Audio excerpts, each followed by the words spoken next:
कृष्णकांत ये भी याद नहीं है तुमको? गलत बात, ये मतलब रिवीजन नहीं किए हो। एक दो, हाँ डेंड्रोलॉजी एक दो याद नहीं है तो चल जाता है, लेकिन अगर बहुत सारे याद है इसका मतलब आपने रिवीजन नहीं किया है। पहली बार जब हम पढ़ते हैं तो चीजें कठिन लगती है, वही तो हम बोले तुमने एक बार पढ़े होगे बस हो गया। जब आप उन चीजों को बार बार पढ़ते हो लिंक से ना, सारी चीजें आपको याद हो जाती है, डोंट वरी, है ना। पहली बार कोई भी नया नया पढ़ेंगे तो अच्छा मतलब अजीब सा लगता है, ऑड सा लगता है। ठीक है। सांपों का अध्ययन कौन है? फिर उसके बाद दीपक के बाद आकांक्षा सांप का अध्ययन। उसके बाद मोनू छिपकली का अध्ययन। अच्छा ये नहीं करवाए ना, छिपकली नहीं कराए हैं। ठीक है, तो छिपकली नहीं कराए, ये करवाना है। छिपकली का लिख लो अभी। छिपकली नहीं, नहीं नहीं, तो वही तो बीच बीच में छूटे हैं ना, तो वही बीच में आ गया छिपकली, है ना। छिपकली नहीं कराए हैं, छिपकली का अध्ययन। लिखते जा रहे हैं क्या क्या नहीं कराए, फिर याद करवा देंगे छिपकली। ऐसे लिखते छिपकली, ठीक है। छिपकली का अध्ययन करवा देंगे। हाँ, सब्जी का अध्ययन मोनू। अभी सीक्वेंस क्या हैगा? ऑलेरोलॉजी। उमा ऑलेरिकल्चर। ठीक है। उमा केंचुआ पालन। उमा केंचुआ पालन। टाइम लगा रही हो इतना? दाहिया। हाँ बोलने दो उसको, बोल रही थी उमा, बोलो फिर से क्या बोल रही हो? केंचुए का पालन।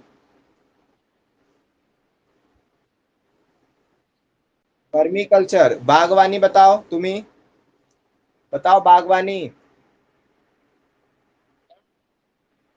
बागवानी नहीं, उमा ही बताए, उमा। बागवानी।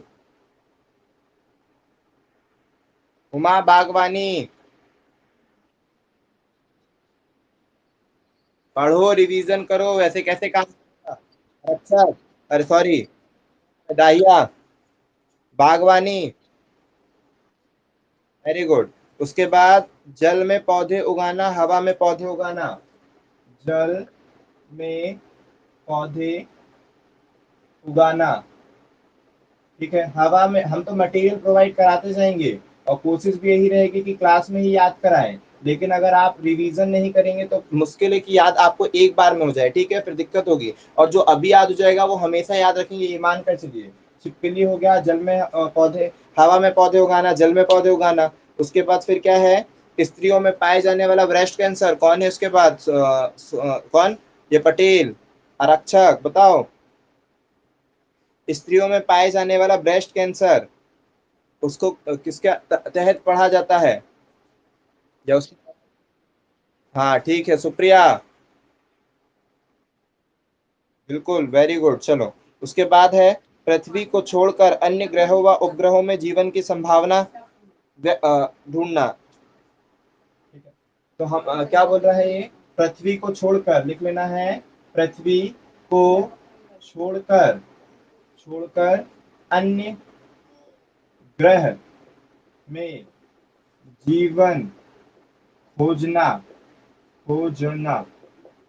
ठीक है। पृथ्वी को छोड़कर अन्य ग्रहों में जीवन खोजने को हम क्या कहेंगे? ठीक है।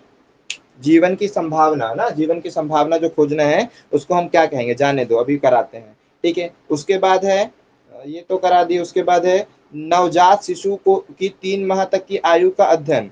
नवजात, नवजात शिशु के 3 माह, 3 माह, नवजात शिशु की 3 माह तक की आयु का अध्ययन, तक की आयु का अध्ययन, आयु का अध्ययन। नवजात शिशु के 3 माह तक की आयु के अध्ययन को कुछ कहेंगे। ठीक है। कुछ बोल रही हो तुम मनु, क्या बोली? सही है, नेटोलॉजी सही है ना। नए नए नाटक करते रहते हैं, आते हैं, बड़ा परेशान करते हैं मतलब। ठीक है, चलो ठीक, अभी करवाएंगे, उसके लिए करेंगे कुछ। ठीक है। जंगली फसल, जंगली फसल का अध्ययन, जंगली जो फसल होती है उसका अध्ययन। जंगली फसलें, जंगली फसल का अध्ययन। ठीक है, ये पेपर में कम आता, बहुत कम आता है, फिर भी अब आया है तो करेंगे ना अपन, पर लिखा है तो सब करवा देंगे। जंगली फसल का अध्ययन। नींद का अध्ययन, नींद का अध्ययन, नींद का अध्ययन। देखो, एक था स्वप्न का अध्ययन। अतुल बताओ, स्वप्न का अध्ययन क्या था? वो स्वप्न का अध्ययन था, नींद का अध्ययन नहीं था।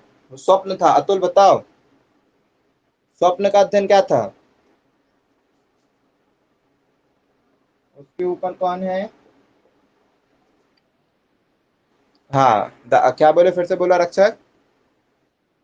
ऑनिरोलॉजी, नीर डाल देते हैं, और सोते रहते हैं और नीर डाल देते हैं, ठीक है, नीर डाल देना, पानी डाल देना, ठीक है, तो ऑनिरोलॉजी, ठीक है, याद रखो अच्छी तरह से। पर्वतों का अध्ययन, ठीक है, पर्वतों का अध्ययन, पर पर्वतों का अध्ययन, पर्वतों का अध्ययन। अब ये वो क्वेश्चन है जो बहुत कम पेपर में देखने को मिलते हैं। जो पेपर में ज्यादा देखने को मिलते हैं वो हमने आपको पहले करवा दिए हैं। जो पेपर में बहुत ज्यादा देखने को मिलते हैं वो आपको पहली वीडियो में प्रोवाइड हो चुके हैं। ये वो सारे क्वेश्चन है। शिवम दाहिया, अच्छा, ठीक, मैं कल बताया, ठीक है।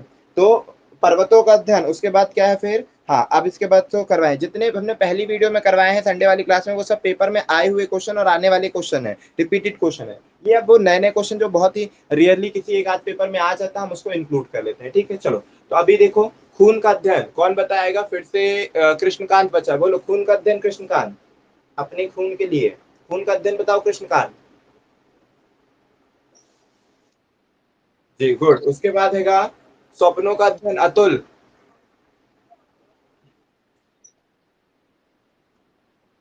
और है ना, नीर डाल देते, पानी डाल देते, नहीं देखो संडे वाली क्लास देखो जाके, ठीक है, ऑनिरोलॉजी। उसके बाद मनुष्य के सौंदर्य का अध्ययन, सुप्रिया। मनुष्य के सौंदर्य का अध्ययन,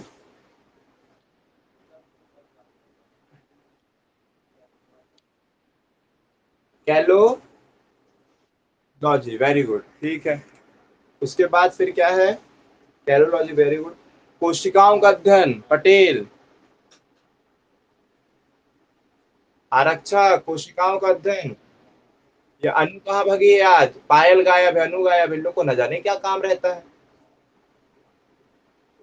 कोशिकाओं का अध्ययन, बार भुलक्कड़। दाहिया, कोशिकाओं का अध्ययन, बैठ के पढ़ लिए होते अभी, एक बार रिवीजन। क्या बोल रहे हो? Very good, cytology. फिर उसके बाद है कौन है? उमा, मिट्टी का अध्ययन। अब यही बैठ के पढ़ लिए होते, घर ही पे तो हो, कॉपी अब भी खोले रखते सामने, फटाफट याद कर लेते। मिट्टी का अध्ययन, उमा। नहीं पढ़ी ये लड़की, मोनू, ना जाने क्या करेगी मोनू। मिट्टी का अध्ययन, पेडोलॉजी, ठीक है। उसके बाद अध्यापन कला, आकांक्षा। ये तो, हाँ, पेडोलॉजी, वेरी गुड। उसके बाद पुराने सिक्कों का अध्ययन, दीपक, तुम्हारी ही बारी में आता है सिक्का, ठीक है। उसके बाद मकड़ी का अध्ययन, जितेंद्र, बोल ही नहीं पाएगा, मैं मानेंद्र, बोलो मानेंद्र, मकड़ी का अध्ययन। मकड़ी आर्क बनाएगी, आर्क, ऑर्गेनोलॉजी, ठीक है। एक है ओंकोलॉजी, ओंकोलॉजी अलग है, ऑर्गेनोलॉजी, आर्क बनाएगी, आर्कनोलॉजी, ठीक है। मछली आर्क बनाएगी, आर्कनोलॉजी। इसके बाद है भूकंप का अध्ययन, ठीक है, भूकंप का अध्ययन, भूकंप का अध्ययन। ये सब बहुत कम पेपर में आने वाली चीज है, लेकिन आप पढ़ोगे तो सब बनेगा। और याद रखें कि क्यों छोड़े भाई एक भी चीजें जो हम पढ़ सकते हैं, तो भूकंप का अध्ययन। उसके बाद है महामारी और उससे संबंधित बीमारी, मानेंद्र, महामारी और उससे संबंधित बीमारी, मानेंद्र।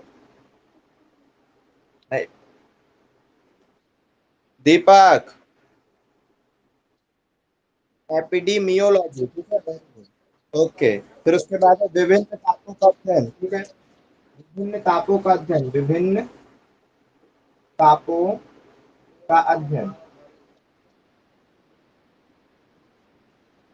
माइक ऑफ करो जो केवल एक बोले, हाँ बोलो, तुम क्या बोल रहे हो दीपक?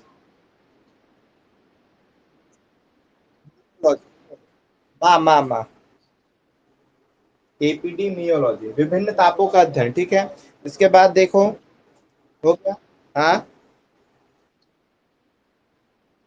जीवाश्म के अंदर को फॉसिल्स बोलेंगे, और क्या? जीवाश्म का अध्ययन नहीं, क्यों? जीवाश्म का अध्ययन पूछ रहे हैं। हाँ, मतलब नहीं, वो तो चलेगा, अच्छा, स्टडी ऑफ फॉसिल्स, तो इसका तो नहीं देखे। स्टडी ऑफ फॉसिल्स को देखना पड़ेगा क्या बोलते हैं, क्या बता रहा है। उसको हिंदी में लिख देना, फिलिएंटोलॉजी क्या है, फिलिएंटो लिख देना हिंदी टाइप। कौन सी गई शायद मोनी सी, कौन सी का हिंदी टाइप। हाँ लिख देना है ना, इसमें लिख के भेज देना, हम लिंक खुद ही बना देंगे।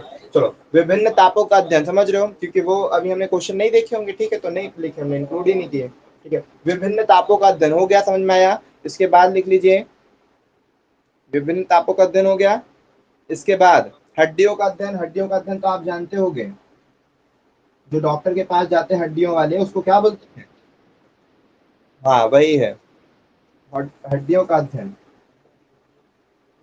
अध्ययन ऑस्टियोलॉजी, हड्डी को बोलते हैं ना अस्थि, ठीक है, हड्डियां ऑस्टियोलॉजी।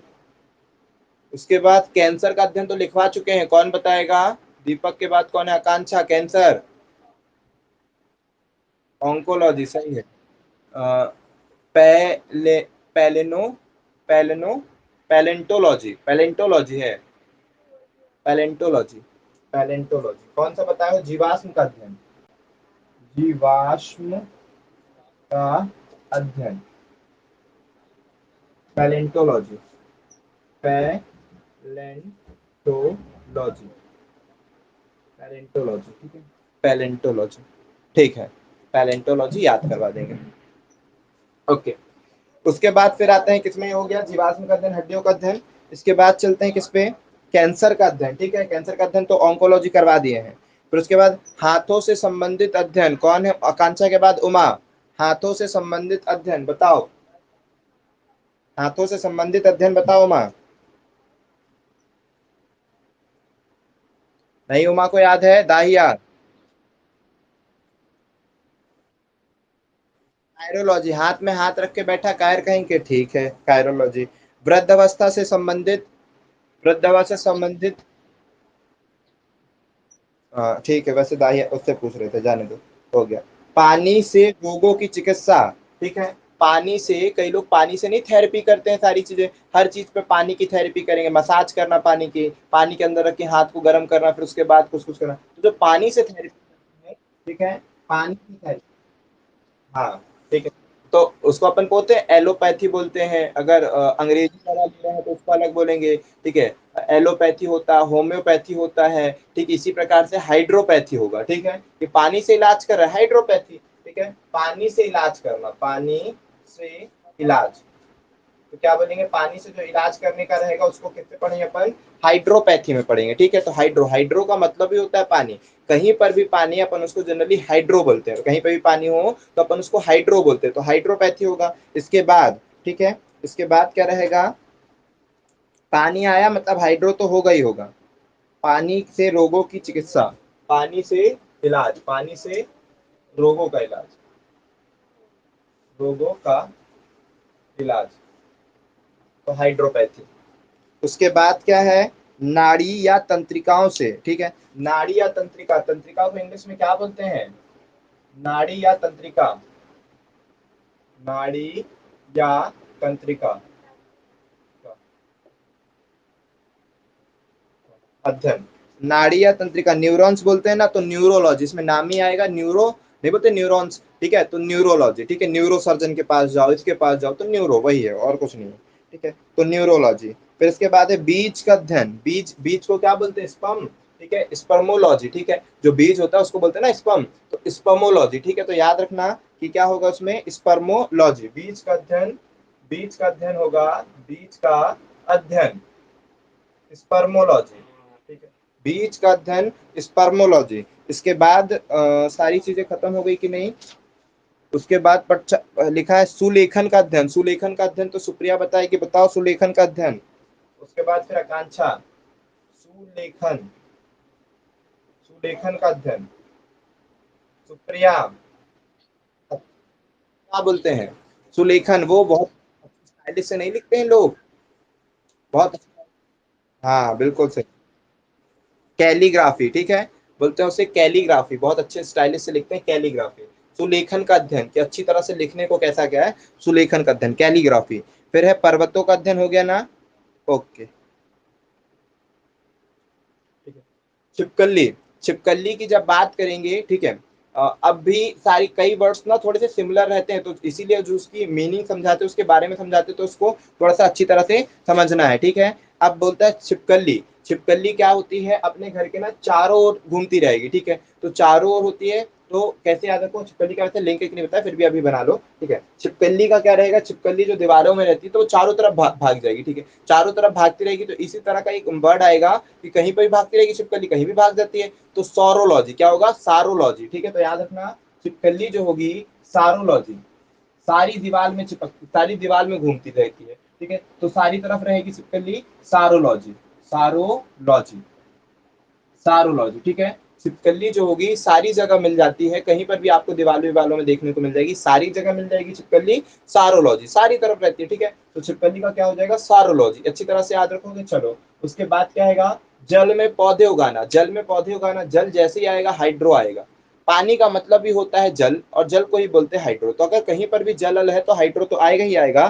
तो बोलता है जल से, जल में पौधे उगाना, तो जल में पौधे उगाने को क्या बोलेंगे, हाइड्रोपोनिक्स, ठीक है। तो क्या बोलेंगे इसको, जल में पौधे उगाने को बोलेंगे हाइड्रोपोनिक्स, हाइड्रो, हाइड्रोपोनिक्स। इनकी लिंकें कम बनाते हैं, जो बहुत ज्यादा पेपर में आते हैं वो बनाते हैं, जैसे छिपकली आया है तो बना देते हैं इसकी, जैसे जीवाश लग रहा है, उम्मीद है कि ये आएगा तो इसकी भी बना देंगे तुरंत, ठीक है। चलो तो छिपकली का क्या हो जाएगा, सारोलॉजी, ठीक है। तो सारी तरफ घूमती रहेगी, छिपकली होगी सारोलॉजी। जल में, जल का मतलब ही क्या होता है, पानी, जल का मतलब ही होता है पानी, तो हाइड्रो और पॉनिक्स, उगाने को किसी भी चीज को पॉनिक्स रहेगा, ठीक है। तो अब उसके बाद है हवा में पौधे उगाना, हवा को इंग्लिश में क्या बोलते हैं, क्या बोलते हैं सभी जानते हो, एयर। तो इसमें क्या हो जाएगा, एरोपोट्रिक्स, ठीक है, एरोपोनिक्स, ठीक है।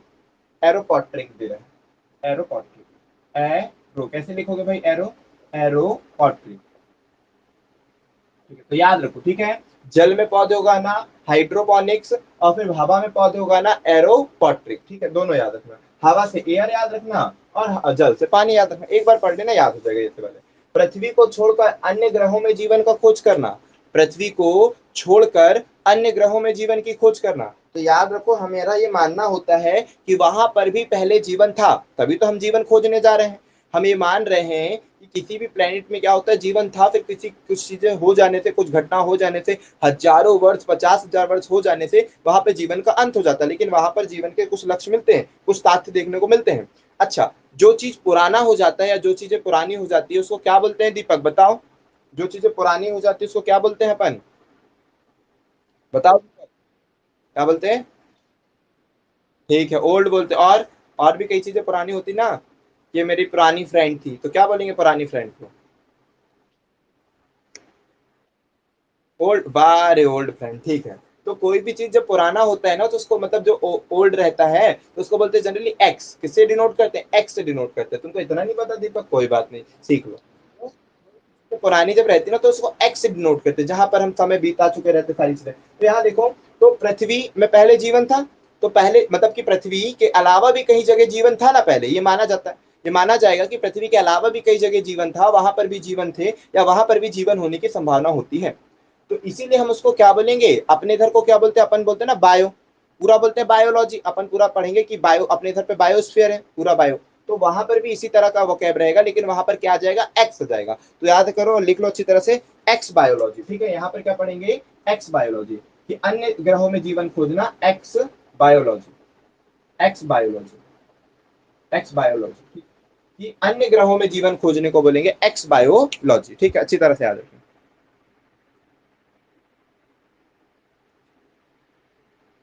कचरा बोलते हैं, कुछ समझ में नहीं आया, जितनी क्या बोलना चाह रहे हो छोड़ो। अच्छा, कचरा जो चला जाता है, जो पुराना होता है उसको कचरा बोलते हैं, ओहो। अब सुन, एक्स क्या बोल रहे हो, एक्स बायोलॉजी, ठीक है, एक्स बायोलॉजी, बायो तो था लेकिन एक्स में, ठीक है, एक्स बायोलॉजी की पुराने देखते हैं वहां पे जीवन था कि नहीं था, सारी चीजें, एक्स बायोलॉजी। नवजात शिशुओं में 3 माह तक की आयु का अध्ययन करना, तो अब नवजात शिशु अभी अभी बेबी हुआ है, अभी अभी बेबी हुआ है तो उसको बहुत ज्यादा केयर से करना पड़ता है, ऐसे नहीं हो पता, नए बेबियों को बहुत ज्यादा केयर करनी पड़ती है, ठीक है। जब वो बड़े होते जाते हैं धीरे धीरे केयर कम कर तो चलेगा, लेकिन जब नए नए रहते तो बहुत ज्यादा केयर होती है। तो जब नए नए हैं तो बहुत सारी वो सारी चीजें, अब उनके नाटक भी रहेंगे, बहुत सारी सब चीजें आपको झेलनी पड़ती है, ठीक है, सारी चीजें झेलनी पड़ेगी। तो आप देखो, हालांकि 3 महीने में बेचारे क्या नाटक करते हैं, कोई बात नहीं, बड़े होकर ही करते हैं। तो नवजात शिशु में क्या हो जाएगा, न्यू नेटोलॉजी, बड़े नॉटी होते हैं, ऐसे याद रखो कि बच्चे जो होते हैं बड़े नॉटी रहते हैं, नहीं बोलते नॉटी है बहुत, ठीक है ऐसा। तो न्यू नेटोलॉजी, ठीक है, अच्छी तरह से याद रखना, न्यू बच्चे रहेंगे और बड़े नॉटी होंगे, तो न्यू नेटोलॉजी, ठीक है। 3 माह तक जो अध्ययन करते हैं उसको बोलेंगे न्यू नेटोलॉजी, न्यू नेटोलॉजी। अच्छी तरह से याद रखना, चाहे तो चाहे डायरेक्टली पढ़ लो, चाहे कैसे भी करके याद कर लो। तो नए नए बच्चे हैं और नॉटी रहेंगे तो न्यू नेटोलॉजी, अच्छी तरह से याद रखोगे। चलो देख लो, देख लो अच्छी तरह से। जंगली फसल, जंगली, तो इसका क्या पता, ठीक है, नहीं पता मतलब कल्चर, इसको बोलेंगे Silvi culture, Silvi culture, culture, इसका नहीं बनाए है ना, सिल्वी कल्चर। तो सिल्वी कल्चर का ना भी दिमाग में आ रहा ना कुछ बनाए हैं। जंगली फसल का होगा सिल्वी कल्चर, ठीक है, तो ऐसे याद रख लो, जंगली फसल ऐसे पढ़ लेना, ठीक है, जंगली फसल का होगा सिल्वी कल्चर। इसके बाद आते हैं नींद का अध्ययन। तो नींद का अध्ययन, आपने किसी का नाम सुना है, किसी भालू आलू का नाम जिसको बहुत नींद आती हो, ठीक है, एक भालू पांडा है, वो उसको बहुत नींद आती है। चलो जाने दो, छोड़ो। एक, हाँ मतलब वो तो रहता है उसी टाइप का रहेगा, वो बहुत सोता है, ठीक है। उसके बाद हम बोल रहे हैं एक सॉन्ग है हिप्नोटाइज, हिप्नोटाइज का मतलब क्या होता है दीपक बताओ।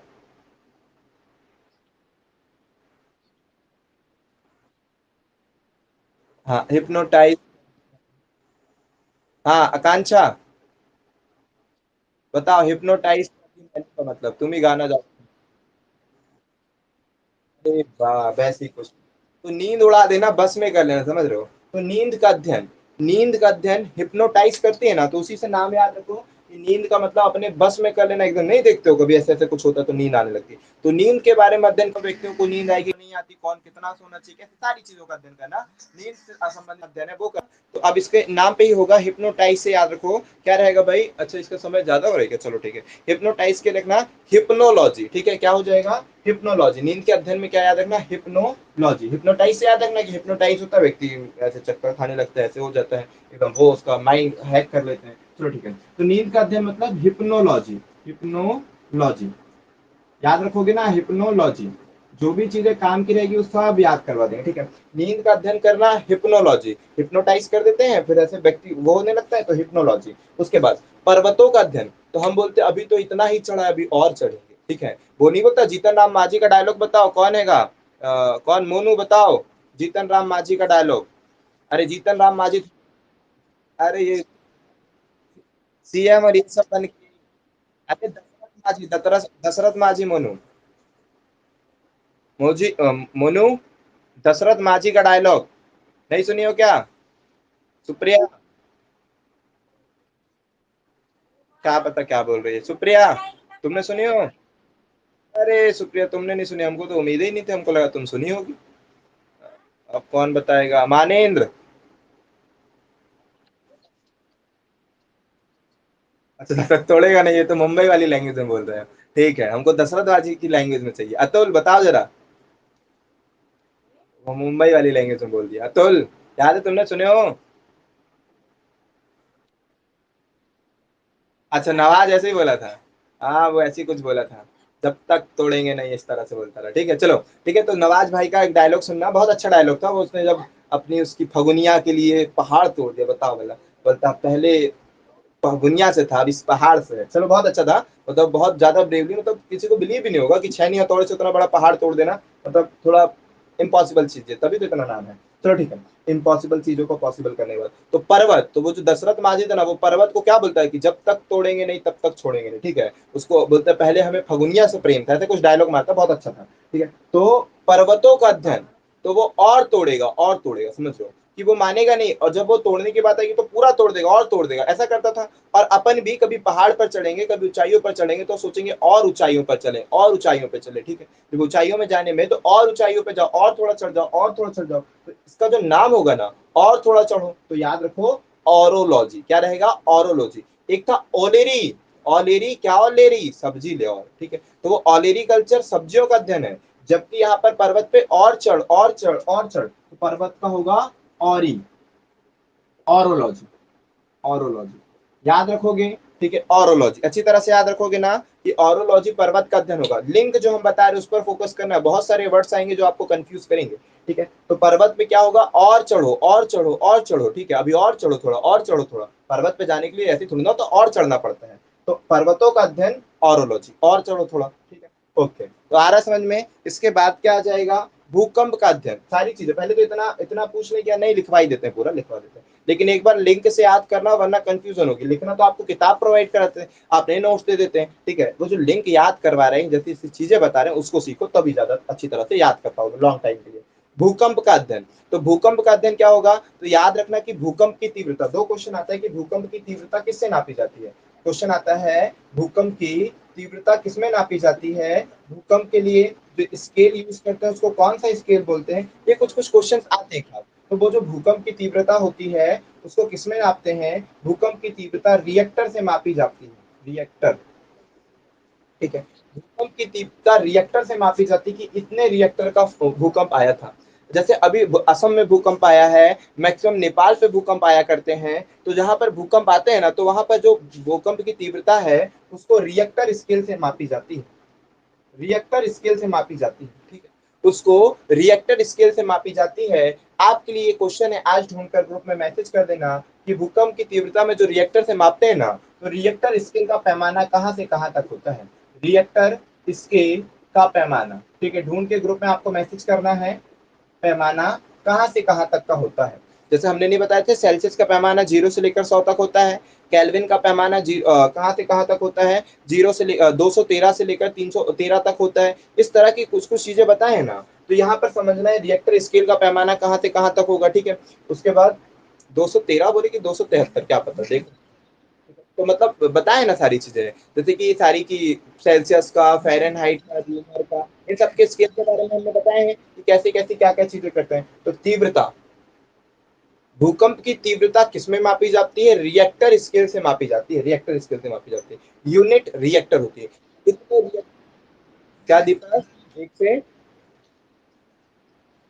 बाहर ढूंढ रहे हो क्या, चलो देख लो भाई, हमें क्या, पढ़ लेना अच्छे से, समझ लेना, ठीक है। इसी के आसपास है, देख लो, ठीक है। तीव्रता अब भी ढूंढ लिएगा। तीव्रता, तीव्रता किसमें नापी जाती है, भूकंप की तीव्रता रिएक्टर से नापी जाती है, ठीक है। तो रिएक्टर, कहीं 7 रिएक्टर का भूकंप आता मतलब बहुत तेज भूकंप आया, 2 रिएक्टर का तो थोड़ा बहुत आया, लेकिन 7-8 रिएक्टर भूकंप, नेपाल नेपाल में अक्सर ही भूटान उटान साइड 7 रिएक्टर के भी पार हो जाते, तो समझना होता है कि जब इतना ज्यादा तीव्र हो गया वो बहुत, ठीक है। तो तीव्रता रिएक्टर से नापी जाती है। रिएक्टर स्केल के फाउंडर कौन है, ये आपसे पूछा जाएगा, ठीक है। आपसे पूछा जाएगा कि रिएक्टर स्केल के फाउंडर कौन है, रिएक्टर स्केल के खोजकर्ता कौन है, तो चार। हाँ, अच्छा, एक और बताए थे, तो वो क्या था फिर, रॉबर्ट मेलिट, रॉबर्ट मेलिट, मेलिट, ठीक है। चार्ल्स फ्रांसीसी किसका बताए थे तो हमने फिर, भूकंप की तीव्रता रिएक्टर, चार्ल्स फ्रांसिस, हाँ ना वही, हाँ ठीक है। रिएक्टर स्केल जो होगा ना, रिएक्टर स्केल का होगा क्या, सुस्मोग्राफ के आविष्कारक हैं, अरे तुम लोग कंफ्यूज कर दिए कैसा, ठीक है। एक के आविष्कारक है एक के आविष्कारक है Charles Brevis, sorry Charles Francis, और एक के है रॉबर्ट मेले। तो शायद ना भूकंप की तीव्रता रिएक्टर स्केल के हैं रॉबर्ट मेलेट है शायद, कि चार्ल्स फ्रांसिस, चलो अभी हम ही कंफ्यूज हो गए, ठीक है। चलो, तो scale, Charles, Charles Francis, Francis, ठीक है। रिएक्टर स्केल के हैं चार्ल्स फ्रांसिस, तो फिर यहाँ पर क्या हो जाएगा, सिस्मोग्राफ, सिस्मोग्राफ, कैसे लिखेंगे, ग्राफ, सिस्मोग्राफ के आविष्कारक होंगे, सिस्मोग्राफ के होंगे चार्ल्स फ्रांसिस, चलो रॉबर्ट मेलेट, देख लेना, दोनों में देख लेना, कल हमको याद दिलाना, बता देंगे रॉबर्ट मेलेट, ठीक सही है ना, सिस्मोग्राफी क्या है ना, रॉबर्ट मेलेट, हाँ तो ठीक है, मतलब ये जो लिखवाए हैं सही लिखवाए हैं, ठीक है। अभी हम ही कंफ्यूज हो गए थे, चलो, सिस्मोग्राफ के हैं रॉबर्ट मेलेट। ठीक है, तो सिस्मोग्राफ के रॉबर्ट मिलेट, इसको जब कभी आविष्कारक कराएंगे तब बता देंगे। सिस्मोग्राफ के रॉबर्ट मिलेट और रिएक्टर स्केल के हैं चार्ल्स फ्रांसिस। अब देखो दो चीजें आपसे पूछी जाएगी, आपसे पूछी जाएगी कि भूकंप की तीव्रता को मापने वाला यंत्र, अच्छी तरह समझना, भूकंप की तीव्रता को मापने वाला यंत्र सिस्मोग्राफ है। भूकंप की तीव्रता को मापने वाला यंत्र सिस्मोग्राफ है, ठीक ना। अब हाँ, सिस्मोग्राफ भूकंप की तीव्रता किसमें मापता है, तो रिएक्ट उसके अंदर लगा होगा रिएक्टर स्केल, उस पूरे यंत्र को बोलेंगे सिस्मोग्राफ, उसमें होगा रिएक्टर स्केल, और वो भूकंप की जो तीव्रता देगा वो रिएक्टर में देगा। हुआ क्लियर कि नहीं हुआ? सिस्मोग्राफ यंत्र का नाम, उसके अंदर होगा रिएक्टर स्केल, वो जो यूनिट देगा वो रिएक्टर में देगा। तो भूकंप की तीव्रता रिएक्टर में मापी जाती है। रिएक्टर स्केल के फाउंडर कौन है? Charles Francis.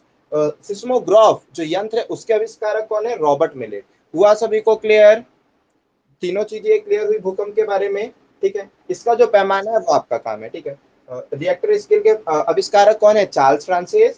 सिस्मोग्राफ के आविष्कारक कौन है? Robert millet. जितनी भी चीजें अच्छी तरह से याद है। हाँ, तो अभी आते हैं भूकंप का अध्ययन। तो भूकंप को मापने वाला यंत्र को क्या बोलते हैं? सिस्मोग्राफ। तो इसका भी इसी तरह से रहेगा, याद रखें, सिस्मोग्राफी, ठीक है। इसका जो अध्ययन होगा वो क्या हो जाएगा? सिस्मोग्राफी।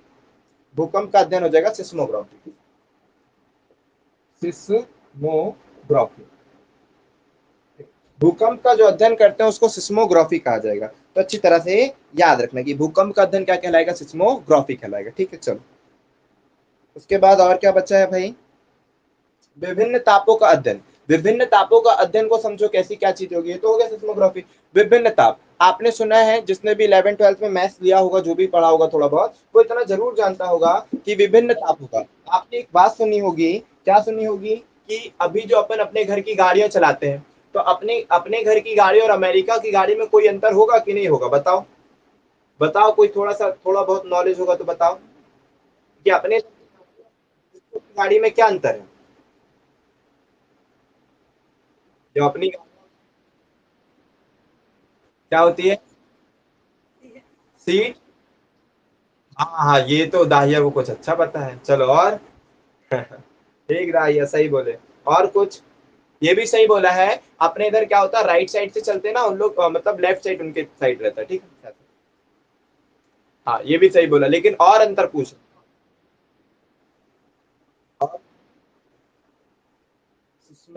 और सिस्मोग्राफी नहीं, लॉजी है। हाँ, अध्ययन है ना, लॉजी। ठीक है, सिस्मोलॉजी। भूकंप का अध्ययन सिस्मोलॉजी। हाँ चलो जाने दो, ये छोड़ो, अभी सिस्मोलॉजी है ना, अध्ययन के बारे में लॉजी। हाँ, विभिन्न तापों का अध्ययन बोल रहे हैं अभी हम। तो विभिन्न तापों का अध्ययन को हम क्या बोलेंगे? हमने कहा कि बताओ अमेरिका और हमारे इधर पे क्या अंतर होता है। तो देखो सर, वहां की ना गाड़ियों को बहुत जल्दी हॉट होना पड़ेगा। अपने इधर की गाड़ियां बहुत जल्दी हॉट हो जाती हैं, क्योंकि अपने इधर का इन्वायरमेंट ही ऐसा है। जब गाड़ियां ठंडी आती है तो ठंडियों में अपनी गाड़ियों को बार बार मारना नहीं पड़ता। बेचारी लड़कियां तो चालू ही नहीं करती, दूसरों को बोलेंगे कि कर दो, तो करना पड़ता है, ठीक है। जितेन जैसे चले जाएंगे, जितेन तो पहले देखेगा, दूरी से खड़ा होकर देखेगा, मैं नहीं जाऊंगा, मैं नहीं जाऊंगा, ठीक है। फिर लेकिन लोग इसी को भेजेंगे जबरदस्ती, जा तू ही चालू कर। तो यहाँ समझो कि अगर किसी की गाड़ी ठंडी में बंद हो जाती है तो चालू करना पड़ता है, तो बहुत ज्यादा मेहनत लगती है। क्लियर हो रहा है? क्योंकि हमारे इधर का इन्वायरमेंट वैसा है। तो उस तरह से इंजन को उस तरह से बनाया गया है, समझ रहे हो? अपने इधर के इंजन को इस तरह से बनाया गया है कि अपने इधर के सारे मौसम, सारे इन्वायरमेंट, सारे वेदर को वो झेल सके और सब में अच्छी तरह सर सर्विस दे सके।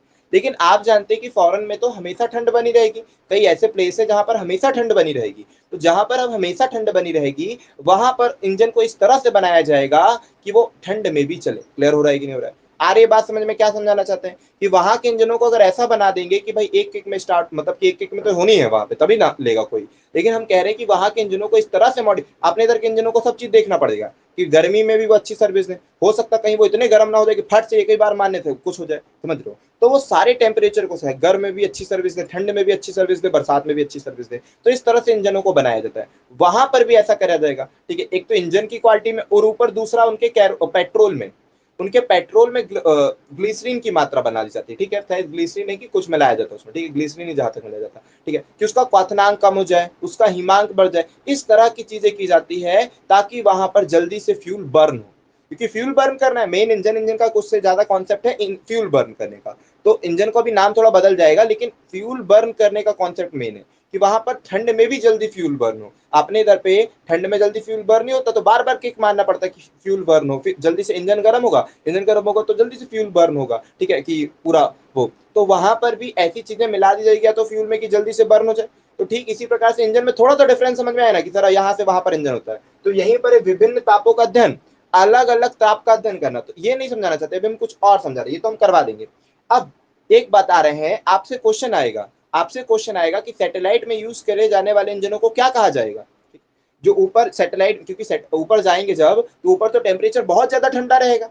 तो जब बहुत ज्यादा ठंडा रहेगा तो फिर इंजन कैसे चल पाएंगे वहां पे, इंजनों को तो चाहिए हीटनेस कि फ्यूल गर्म हो तो जल्दी बर्न होगा, तुरंत एनर्जी चाहिए, सभी चीजें चाहिए। तो वहां पर इतनी जल्दी जल्दी कैसे काम करेगा, समझ पा रहे हो। वहां तो इतना ठंड रहेगी तो कैसे काम करेगा इंजन, कैसे चलेगा, कैसे ऊपर जाएगा। तो वहां पर जो इंजन यूज किए जाते हैं उनको बोलते हैं क्रायोजेनिक इंजन। ठीक, मैंने भी 11th-12th में पढ़ा होगा, तो ये पढ़ा होगा क्रायोजेनिक इंजन। पूछा जाएगा कि क्रायोजेनिक इंजन कितने टेम्परेचर तक काम करते, तो -40 डिग्री सेल्सियस तक के टेम्परेचर पर काम करते हैं, जहां तक है, ठीक है। तो -40 डिग्री सेल्सियस के टेम्परेचर पर क्रायोजेनिक इंजन काम करते हैं। तो ये आपको याद रखना पहला कॉन्सेप्ट, समझ में। कि जो सैटेलाइट एटेलाइट में यूज किए जाने वाले हैं उसमें कौन से इंजन काम करेंगे, क्रायोजेनिक इंजन काम करेंगे, जो -40 डिग्री सेल्सियस तक पर भी अच्छी तरह से काम करते, कोई प्रॉब्लम नहीं करते। वहां पर तो एक प्रॉब्लम बहुत वो सामना हो सकता है, ठीक है, मुसीबत का। तो यही चीजें हैं कि दो चार क्वेश्चन हमने तैयार करा दी। क्रायोजेनिक इंजन ठंड में भी काम कर सकते हैं, ठीक है, उसका नाम ही क्रायोजेनिक इंजन, ठीक है। और कहाँ तक काम करते हैं, -40 डिग्री सेल्सियस की टेम्परेचर पे भी काम करते हैं। ठीक इसी प्रकार, हाँ क्या बोलो भैया। वो हिंदी में भी यही लिखा रहेगा, हिंदी मीडियम वालों के साथ अब क्या करेगा, हिंदी में तो और कहीं कठिन शब्द ना जाए, तो उसको बोलते हैं अपन क्रायोजेनिक इंजन ही है, ठीक है, ऐसा कुछ नहीं हिंदी में, ठीक है। क्रायोजेनिक ही इंजन दोनों में नाम लिखा रहता है, हिंदी में भी ऐसे लिखा रहेगा क्रायोजेनिक इंजन, इस तरह से, ठीक है। क्या लिखा।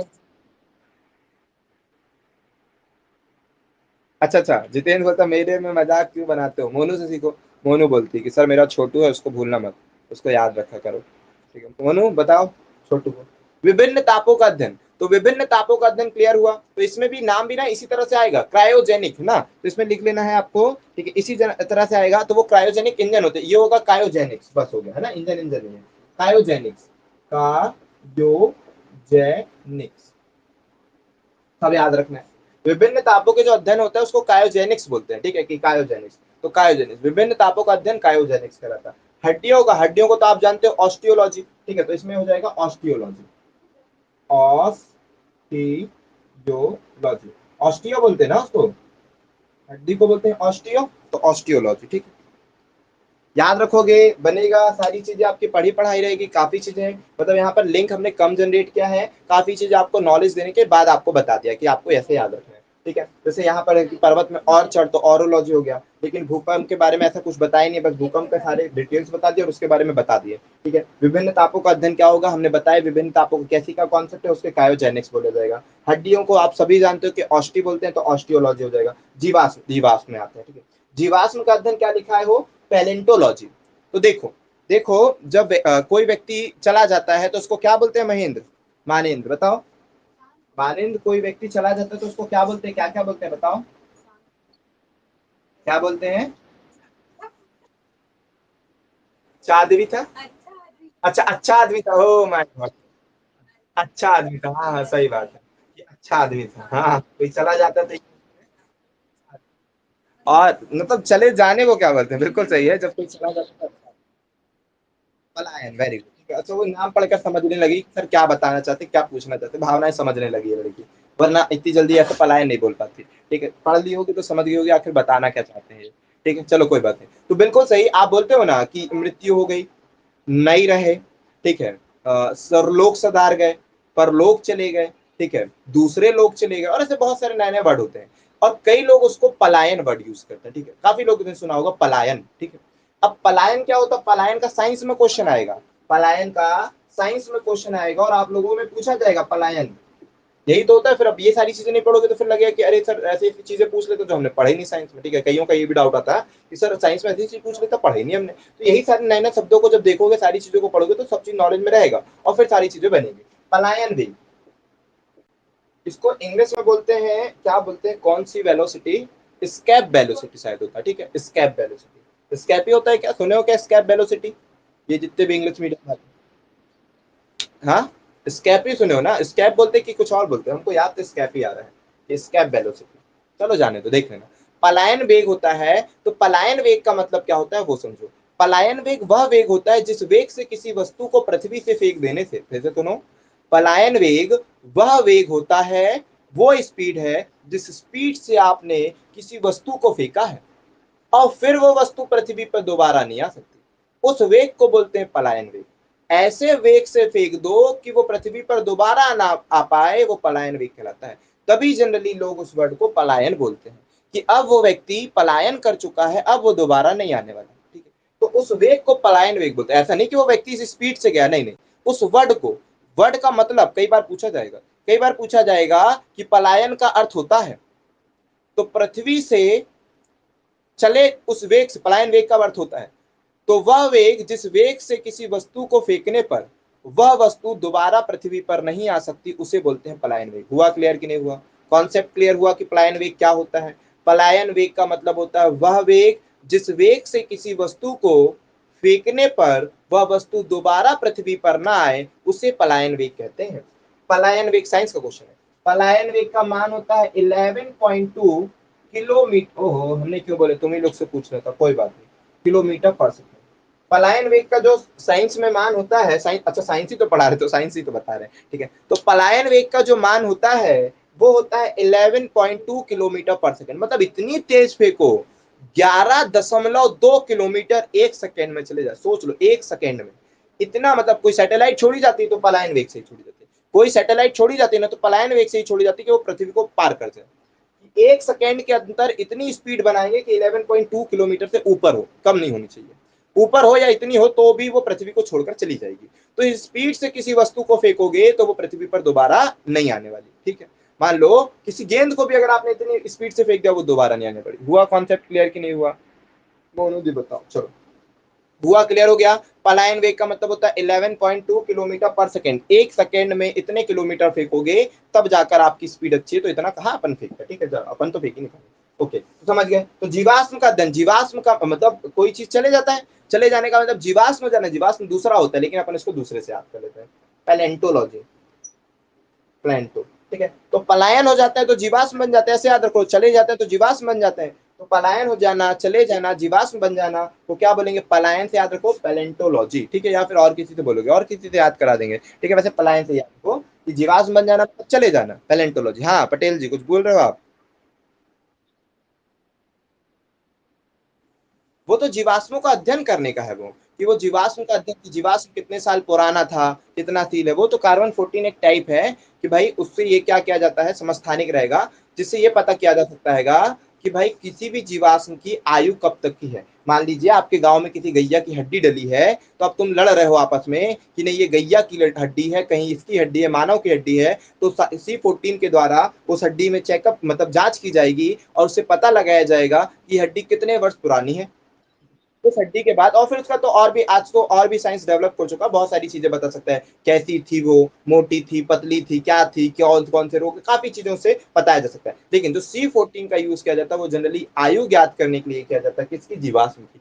कोई भी हड्डी, कोई भी अवशेष, कोई भी चीजें मिल जाने के बाद C14 से प्रक्रिया कर कर, जो भी रासायनिक प्रक्रिया होगी वो कराने के बाद आपको ये पता चल जाता है कि उस जो भी वस्तु था, या जो भी ऑब्जेक्ट था, या जो भी चीज थी, उसकी आयु कितने वर्ष थी, मतलब कितने वर्ष पुरानी ये चीजें हैं। तो नहीं बोलते कि कहीं पर इतने वर्ष पुराना जीवाश्म मिला, कैसे पता कर लिए? तुम तो अपने मन से हजारों वर्ष बोल सकते हो। नहीं, C14 के प्रैक्टिकल थे, कभी समझा देंगे C14 का प्रैक्टिकल कैसे होता है, क्या करते हैं, कैसे पता कर लेते कितने साल पुराना है। क्या C14 टच ही करने से हो जाता है कि कुछ और करना है?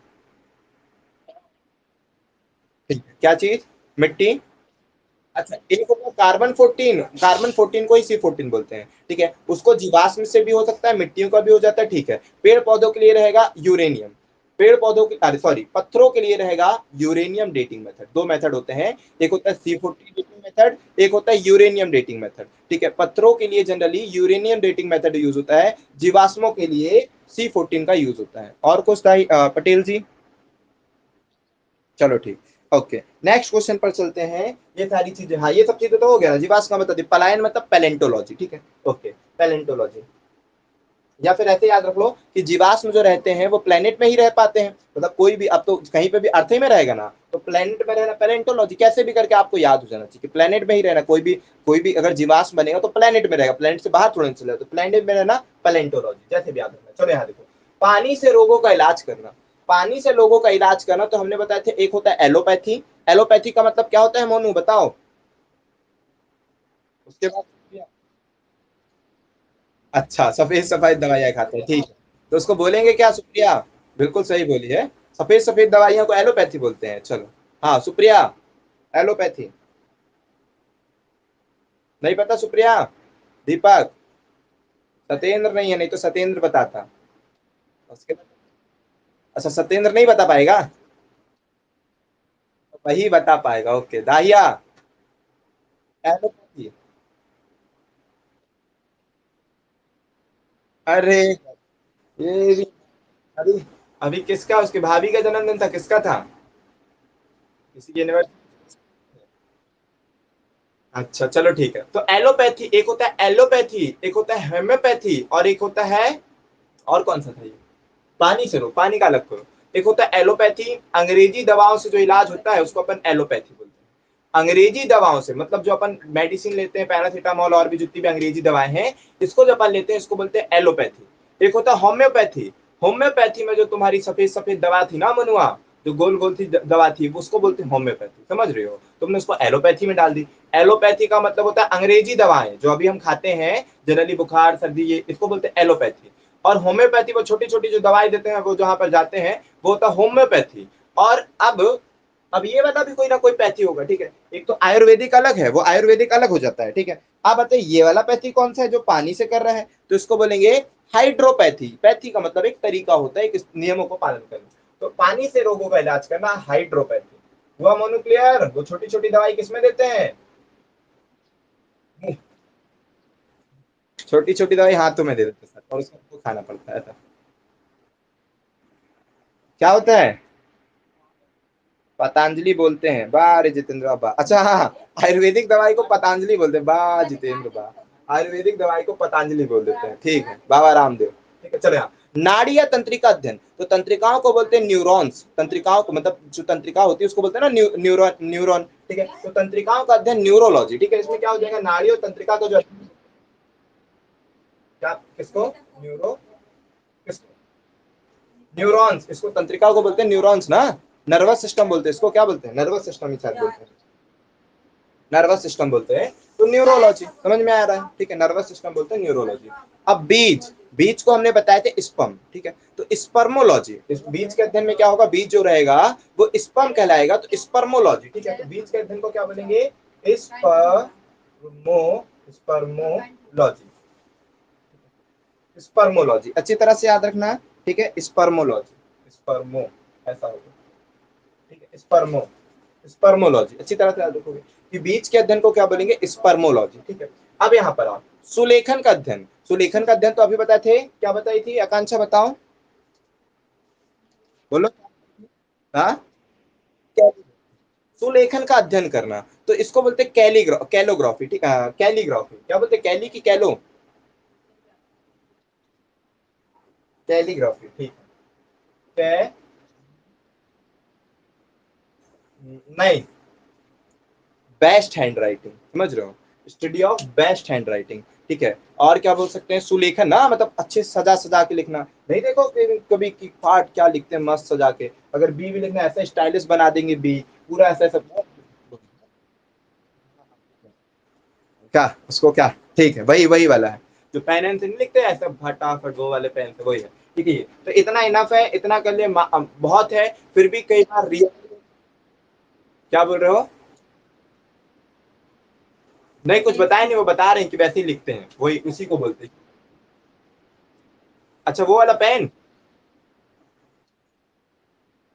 हाँ, कैलोग्राफी, कैलीग्राफी, कैलो नहीं कैलीग्राफी, छोटा ला, छोटी की मात्रा, वो कैलोलॉजी तो अलग है, कैलीग्राफी है, छोटा ई है ना, कैलीग्राफी।